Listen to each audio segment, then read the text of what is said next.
Registration आणि सदस्यत्व प्रमाणपत्र हे सरकारची अधिकृत उत्पादने आणि सेवा देणाऱ्या भारतीय निर्यातदारांसाठी 5 वर्षांचे प्रमाणीकरण असते आणि हे सक्षम प्राधिकरणाकडून जारी होतं. रजिस्ट्रेशन अधिकाऱ्याने ERCMC हे DGFT प्लॅटफॉर्मच्या माध्यमातून जारी करणं अनिवार्य आहे.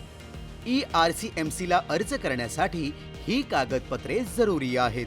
ऑनलाईन सबमिशनसाठी आपल्याला लिंक्ड डिजिटल सहीचे टोकन किंवा आधार ई-सही असणे आवश्यक आहे.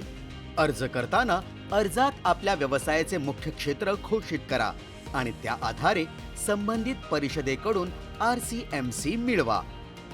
जर आपले उत्पादन EPC कमोडिटी बोर्ड अंतर्गत येत नसेल तर आपल्याला ते Federation of Indian Export Organisation कडून घ्यावं लागेल. RCMC चे फायदे आहेत. हे तुम्हाला सरकारी मान्यता देतं. FTP इत्यादी अंतर्गत सूट आणि निर्यात संवर्धन परिषदा, कमोडिटी बोर्ड्स, FIEO सारख्या संसाधनापर्यंत प्रवेश असे तुम्हाला लाभ देते. अधिक माहितीसाठी या लिंकवर जा.